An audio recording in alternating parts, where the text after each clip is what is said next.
Estamos aquí de vuelta en Radio USACH, son las 12:46 y tomamos contacto de inmediato con el abogado, cientista político y académico de la Universidad de Londres, Javier Zahuria. ¿Cómo estás, Javier?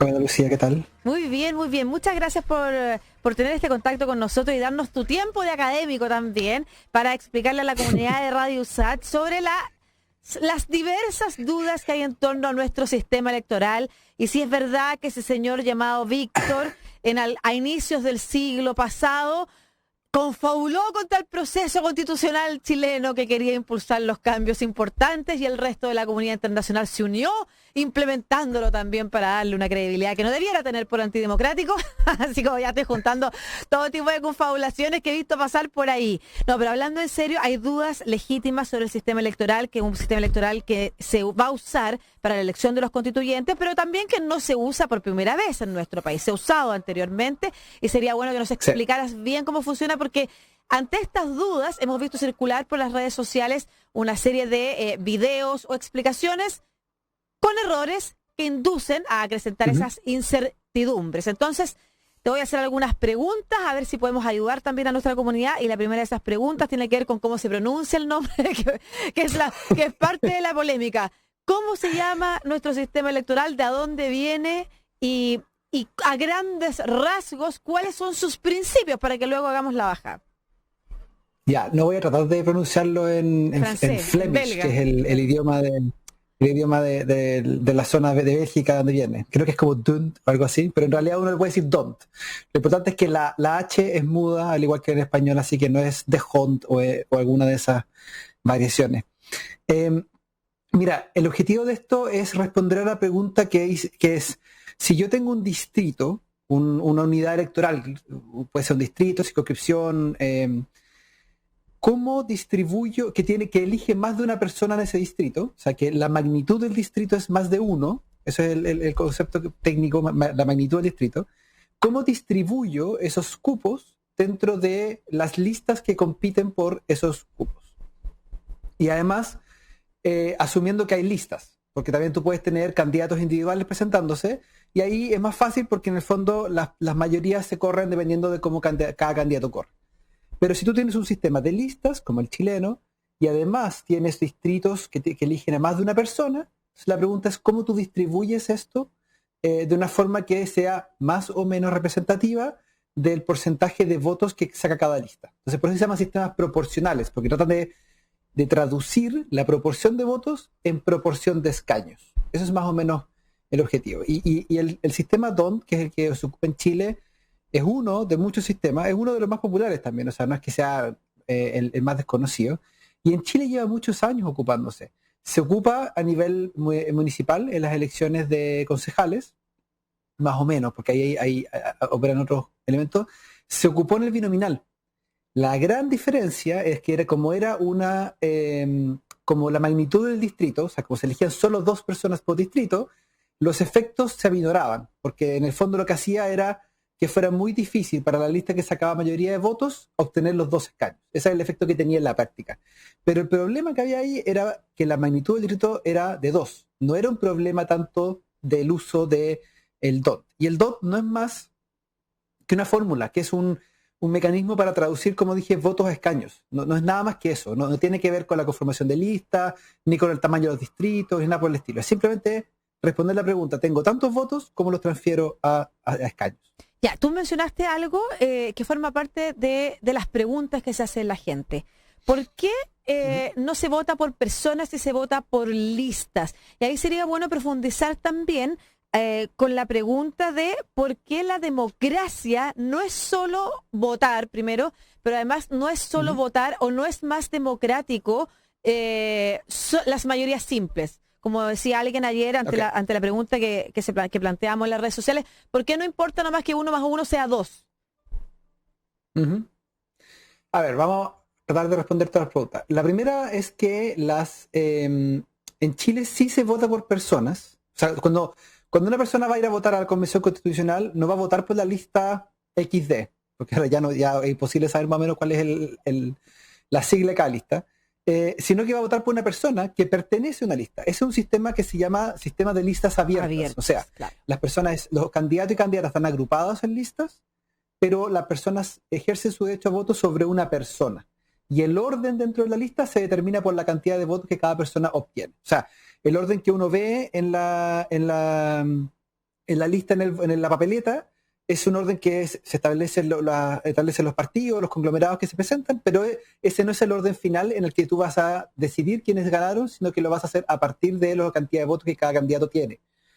Ahora, la diferencia es que la forma en cómo se transfieren los votos a los escaños ocupan las listas. O sea, se agrupan todos los votos de las personas de una lista y se calculan a nivel de listas.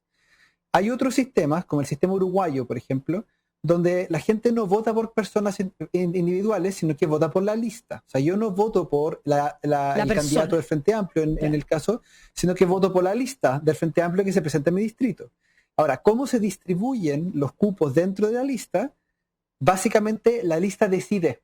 Ellos eligen quiénes son los... ¿Quiénes van a representar los escaños que se gane la lista? Exactamente. Eso se llama lista cerrada. En el caso uruguayo, ese orden viene establecido de antes. Entonces, en el fondo, tú puedes ver quiénes son los que, si se sacan 3 cupos, cuáles son las 3 primeras cabezas de serie de esa lista. En el caso chileno, esas cabezas de serie se determinan a partir de cuántos votos obtienen. Esa es más o menos la diferencia. Pero en Chile sí se vota por persona, pero eso también... Y la persona más votada va a salir elegida y no va a salir otra. Creen eso, pero hay ciertas complejidades, particularmente en el sistema parlamentario, no tanto en el sistema de la convención, porque en el sistema parlamentario tú tienes lo que se llaman los subpactos, que son verdaderas listas dentro de los pactos. Claro. Entonces, puede ocurrir casos, como ocurre en tu querido Distrito 10, que en la última elección, el Frente Amplio sacó 3 cupos. De esos 3 cupos, si uno veía cuáles las 3 mayorías, estaba Giorgio Jackson, estaba Mayol y Francisco Figueroa. Pero como Mayol y Francisco Figueroa venían en otro subpacto, a ese subpacto no le tocaron cupos. Y por lo tanto salieron electos Giorgio Jackson, Natalia Castillo y el diputado Winter, que venían en el mismo subpacto. Entonces, por eso no es tan simple llegar y decir los 3 más votados de esa lista. Ahora, eso sí es lo que va a pasar en la convención, porque en la convención no existe esta noción de los subpactos. Entonces, en el fondo, sí se van a agrupar los candidatos y candidatas y van a salir los 3 más arriba, 3 más arriba antes de la corrección de paridad, porque ahí viene la otra capa de complejidad que tiene la elección de convención. Ya, ¿por qué? Pero eso es básicamente, ahora... ¿Por qué? Claro, es tan complejo y no puede ser solo mayoría, el que saca más votos gana nomás. Sí, porque ese principio subrepresenta las fuerzas más chicas. Para ponerte un ejemplo, en el Reino Unido, que es donde yo vivo, aquí tú tienes partidos como el Partido Laborista y el Partido Conservador, que concentran cerca del 80% de los escaños en el Parlamento, que es de 650 personas, pero no tienen el 80% de los votos. Tienen más o menos como el 65 o 70% de los votos. Y hay partidos, como el Partido Liberal Demócrata, que puede obtener hasta un 15% de los votos, pero no tiene más de un 5% de los escaños. Y hay partidos como el Partido Verde, que tiene 6-7% de los votos y tiene un solo escaño de 150. Entonces, cuando tú tienes un sistema mayoritario se refiere a que se elige una persona por distrito, un poco como se elige en los gobernadores o los alcaldes. Lo que hace con eso es que excluyes a las fuerzas más pequeñas, que en democracias maduras o en procesos de maduración, como podría ser la chilena, eso tiene un problema que tú sistemáticamente estás excluyendo a sectores de la sociedad del proceso democrático y eventualmente te la van a cobrar, que es probablemente lo que ha pasado en Chile estos días. Y los puedes excluir y al mismo tiempo puedes replegar, o a través del sistema electoral puedes profundizar esas asimetrías de poder, porque quienes están en el poder, quienes tienen más poder, quienes tienen más facilidades de hacer campañas, porque además por el hecho de los electos se le otorgan beneficios para que efectivamente tengan más dinero para hacer más campañas. Entonces, al final de cuentas, vas ampliando esa simetría de poder con esas fuerzas nuevas que van emergiendo. Hay este sistema electoral se modificó en Chile en la reforma electoral impulsada por la presidenta Bachelet, que buscaba democratizar más los espacios, ¿no es cierto? Acabar con los problemas que tenía el binominal.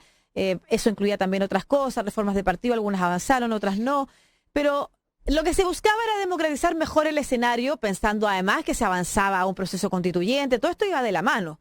La pregunta es, ¿tú consideras que el método DONT es más democrático que votar por mayorías simples?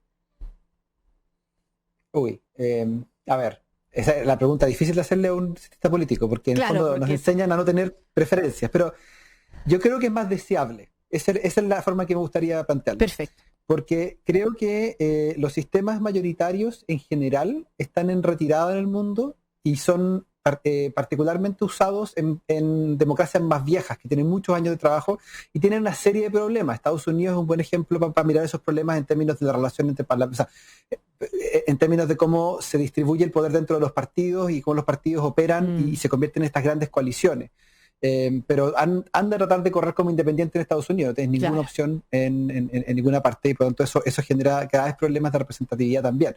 Los países que han ido llegando a la democracia más tarde, ya sea porque han pasado por procesos autoritarios como el caso de América Latina, o porque pasaron del colonialismo directo a la democracia, como en el caso de países en África o países en Asia, han ido prefiriendo sistemas más proporcionales, porque en el fondo también necesitan una forma de asegurar que las distintas fuerzas políticas que se están agrupando en este proceso de construcción democrática estén incorporados y se sumen al carro. Lo que uno no quiere es que haya fuerzas que se aíslen y se salgan del proceso político y empiecen a operar por fuera del proceso político, ya sea tratando de romper con el proceso político o simplemente desalinándose.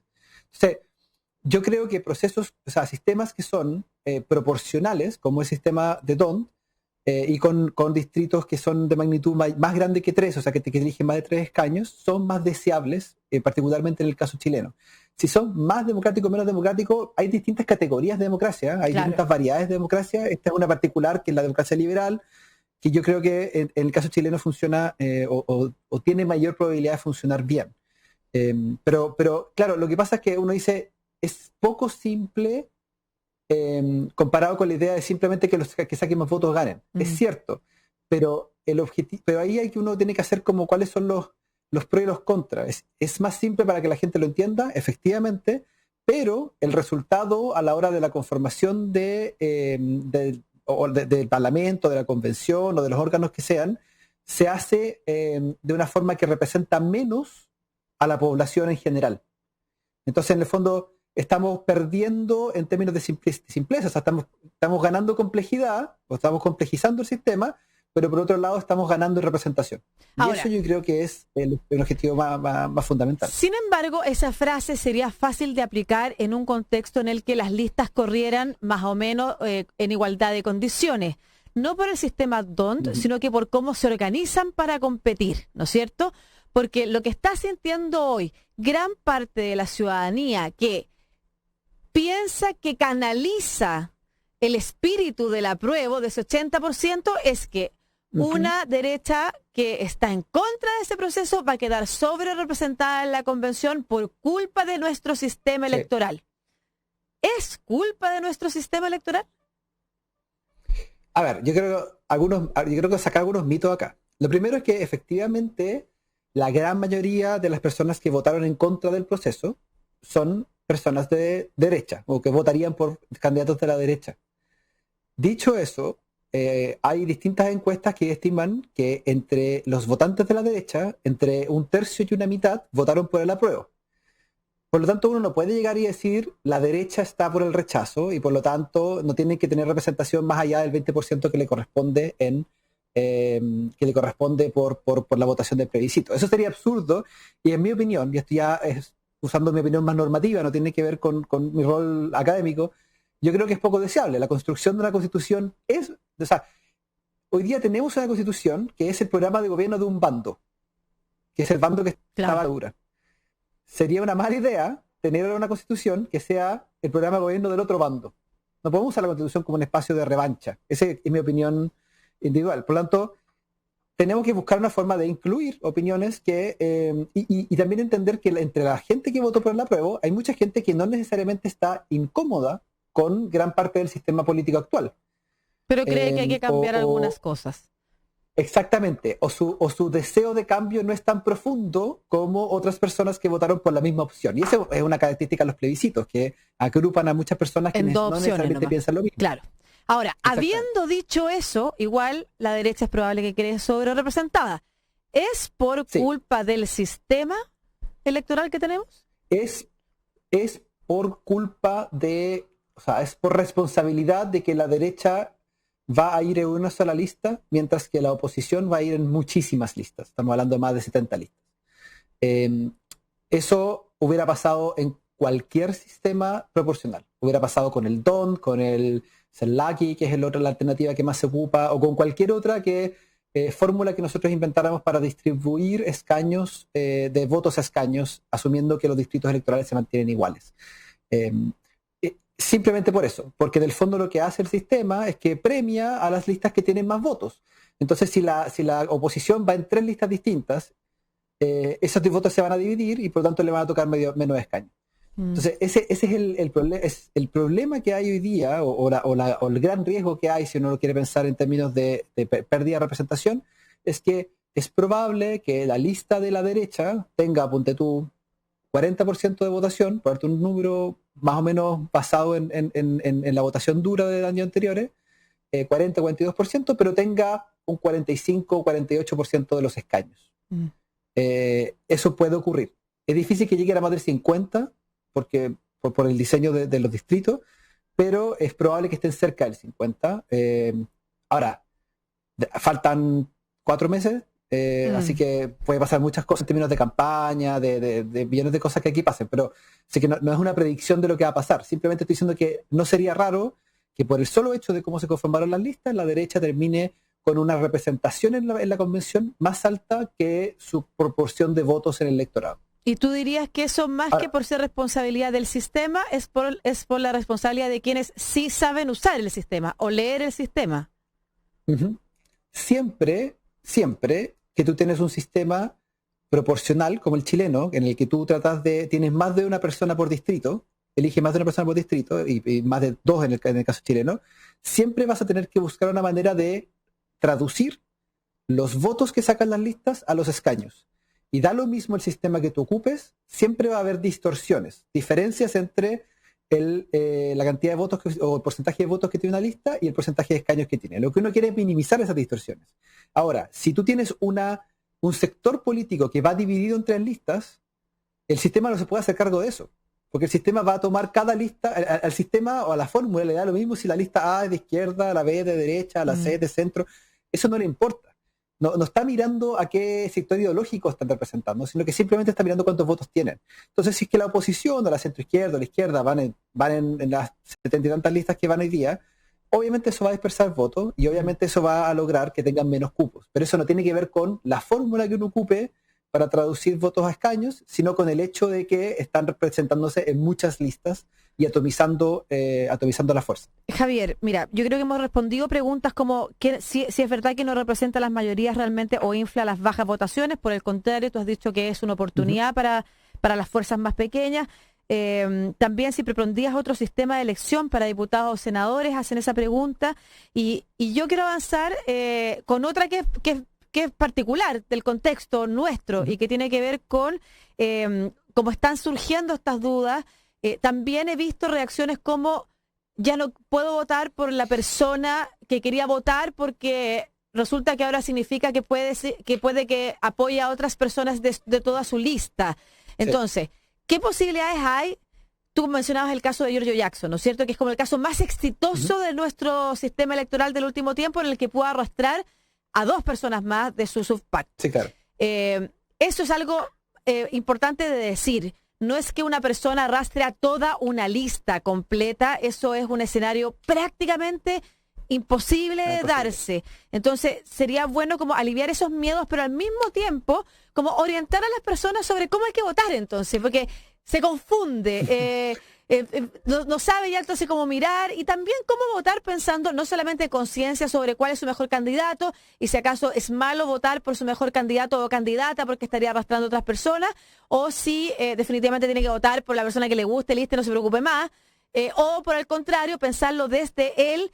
Ya, ¿cómo entonces yo voto para fortalecer las ideas progresistas en su conjunto, que también podría ser otra mirada? ¿Cómo ayudo a que la centroizquierda no tenga menos escaños, sino que logre mayor cantidad de fuerzas, menos dispersión? No sé, ¿qué recomendarías tú? A ver, Yo creo que lo que no hemos conversado es la corrección de paridad, que hace todo este sistema aún más complejo. Yo estoy criticándolo, yo todo mi respeto a quienes considero más encima mis amigas, que son mis colegas que trabajaron en el proceso de diseño. Eh, pero en el fondo lo que hace la corrección de paridad es que tú puedes tener una lista en la cual, por ejemplo, elige 3 escaños, porque le fue muy bien, y, y los 3 son hombres. Y en ese caso, lo que va a ocurrir es que al menos una de esas personas va a tener que darle su paso a la mujer más votada de su lista. Entonces, ¿por qué lo menciono? Porque en el fondo, lo que va a pasar es que va a haber muchos casos, o una cantidad suficiente de casos, en los cuales candidatos que son más votados no van a tener posibilidad de entrar a la convención porque operó la corrección por paridad. O al revés, candidatas más votadas. Claro. Exactamente. O las candidatas puede correr para cualquier lado, así que no hay un tema ahí tan grave. Ahora, el punto es que, por lo mismo, si yo tuviera que darle algún consejo, así como cómo voto, yo diría, vota por la lista, en el sentido de busca una lista que en su mayoría, en su conjunto, te represente más que la otra lista.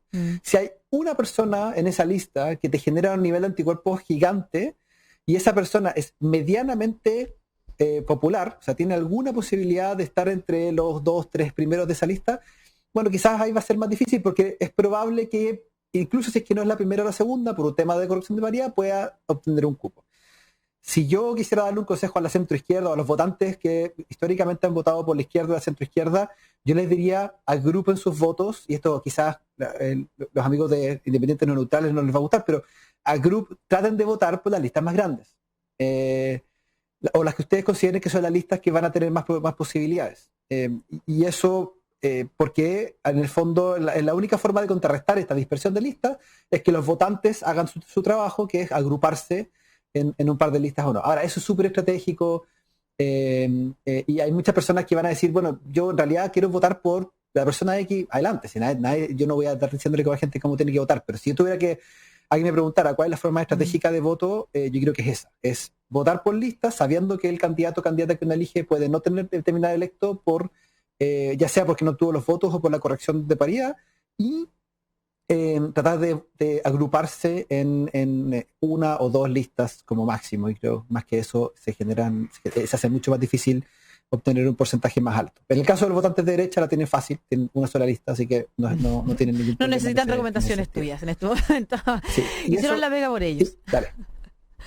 No, y sobre el sistema de representación ideal, sí, súper cortito. A mí personalmente, y voy a donde me quieran escucharlo, voy a decir, me gustan mucho los sistemas mixtos. Los sistemas mixtos, como en el caso de Nueva Zelanda, como en el caso de Alemania, como en el caso de Escocia, como en el caso de Bolivia, que lo que hacen es que las personas, hay distritos electorales donde se elige a uno. Ya dijimos que los sistemas mayoritarios no nos gustan tanto, pero tienen algo bueno, que generan conexión directa entre el representante y los representados. O sea, yo sé quién es mi representante, es una persona, y son unidades territoriales mucho más chiquititas, 70.000 personas, algo por el estilo. O sea, requiere un número más grande. Y además, al lado le pones un número equivalente de personas que son elegidas por listas cerradas. ¿Qué es lo que hace eso? Que permite representatividad y al mismo tiempo permite conocimiento de las personas de los representantes. Y todos se sientan. En el caso alemán, estamos hablando de 299 electos por distrito, más 299 electos por listas, y además, cuando la correlación no es la misma que la cantidad de votos, empiezan a meterle cupos extra. En el caso alemán llegan hasta más de 700. En el caso de Nueva Zelanda, siempre varía 2 o 3 escaños extra que hay que meter. Para mí es un sistema mucho más óptimo para las necesidades del país, que requiere representación territorial, pero también requiere la construcción de partidos políticos y de conglomerados políticos que tengan cierto nivel de coherencia ideológica. Y de gobernabilidad, además. Sí, claro. Muchas gracias, Javier. A mí me parece súper importante que podamos seguir conversando de estos temas más adelante, porque hablamos harto de los principios que queremos que lleve la Constitución y de los derechos, pero poco de estas cosas que forman parte de aquellas que nos van a permitir darle las bajadas a los principios que podemos darle a la Constitución futura. Así que me parece súper importante hablar de sistemas de gobierno, de los tipos de parlamento, de una cámara, 2 cámaras, para una discusión que va a estar abierta en los próximos meses aquí en Chile. Por favor. Una última cosa, es que yo creo que tú das en todo el clavo, porque en el fondo La pregunta sobre los sistemas electorales y sistemas de gobiernos es cómo vamos a distribuir el poder. Y esa es la principal pregunta que hay que hacerse respecto a la Constitución, en mi parecer. Porque todas las otras preguntas sobre cuáles son los principios que nos van a informar, cuáles son los derechos que vamos a establecer, solo tienen operatividad y solo tienen sentido en la medida que tengamos una forma de distribución del poder en la que estemos de acuerdo. Por lo tanto, para mí, la primera pregunta es la distribución del poder y de ahí podemos conversar todas las preguntas programativas que tengamos. Súper, súper interesante. Así que quedamos comprometidos a una próxima conversación sobre sistemas presidenciales, semipresidenciales, presidenciales parlamentarios y así sucesivamente, porque es una súper importante conversación y agradecemos el tiempo que nos diste para explicarnos. Nos parece que era mucho mejor, más que explicar las matemáticas que uno ha visto por ahí, rayas, sumas, ecuaciones, más importante, porque eso podría haber sido muy complejo, explicar los principios, por qué operan y cómo efectivamente votar mejor para que tus ideas quedan mejor representadas. Javier Sajuri, abogado, cientista político y académico de la Universidad de Londres. Muchas gracias por este contacto en Estación Central de Radio USACH. Gracias a ustedes. Chao. Chao, chao. 13:12. Bueno, quedamos atentos y atentas a sus dudas todavía. Queremos seguir resolviendo todas estas cosas que forman parte del proceso constituyente que se viene, pero además de la profundización de nuestra democracia y cómo participamos y somos mejor representados, entendiendo que todas estas tecnologías, antes era simple, o sea, cuando partió la democracia era votamos mayoría-minoría. Todas estas tecnologías tienen que ver con efectivamente descubrir cuáles son los sesgos que forman parte de la democracia misma para empezar a repararlos. Por eso la última de las innovaciones incorporadas es la paridad de Chile para el mundo y felicitamos nuevamente a la red de politólogas también por ese gran aporte al proceso constituyente. Nos vamos